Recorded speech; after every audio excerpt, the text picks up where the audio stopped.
Hello, my name is Jeffrey K. Fleming, and I serve as the Executive Director of the Huntington Museum of Art in Huntington, West Virginia.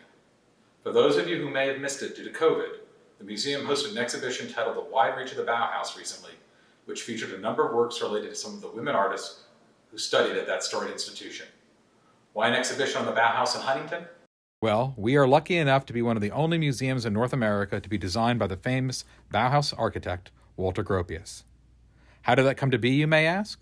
The story begins with Eloise Campbell Long, a prominent local citizen who was involved with the expansion of our museum. Long was vacationing out west at a resort where Walter Gropius also happened to be a regular guest. She introduced herself to Gropius and asked if he might be interested in designing the new building, and it turned out the answer was yes, which is how our museum ended up being designed by one of the most important architects of the 20th century. Our focus today is some of the women artists who studied at the Bauhaus as seen through their works held in our museum's collection. The first work and artist we will discuss is a watercolor of a woman by Bauhaus student and instructor Friedel Brandts. The Bauhaus's progressive values provided a space for Brandts to explore questions of social justice and humanitarian issues in her art. In 1942, she was deported to the model concentration camp at Theresienstadt, where she taught art classes to the children that lived there. In 1944, she was taken to the Auschwitz-Birkenau extermination camp, where she perished. Before her transfer, she managed to smuggle 2 suitcases out of the camp that contained thousands of drawings of the children. These works provide a sad but inspiring picture of the human spirit and the value of art as a healing exercise. Next up is this collage dating to about 1939 or 40 by Marie Zoe Greenmercier. Greenmercier was among the first students to enroll at the new Bauhaus in Chicago after it opened in 1937.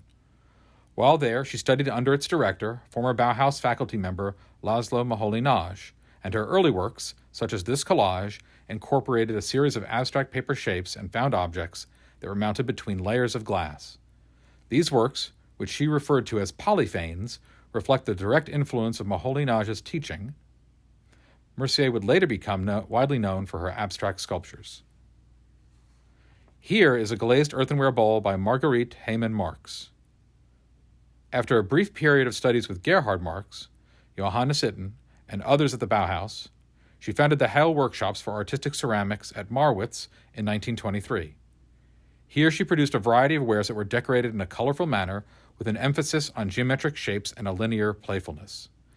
The factory grew to employ 120 workers and exported the wares around the world. Because of her Jewish heritage, she came under increasing pressure from the Nazis and eventually sold the business.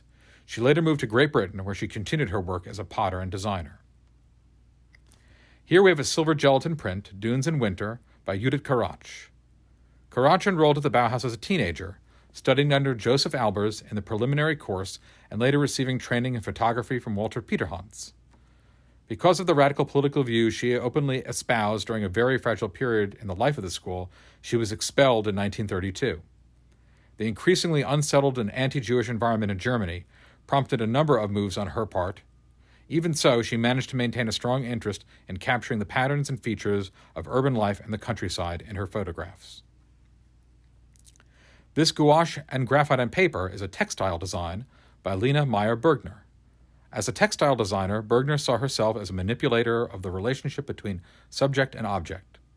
In her designs, she sought functional, aesthetic, and social satisfaction, viewing her role as an opportunity to generate a new reality, and her designs are often marked by a vivid use of color.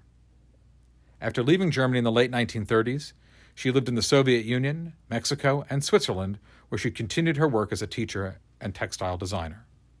In our final spot is this glazed earthenware vase by Margret Wildenhayn. Wildenhayn was the first woman to receive the Master Potter degree at the Bauhaus. Following her completion of the program, she taught ceramics in Germany for a number of years until she was forced to leave her post due to her Jewish ancestry. Fleeing the Nazis, she and her husband opened a pottery shop called The Little Jug in Holland. Years later, she fled again after the Nazi invasion of the Netherlands and relocated to the United States.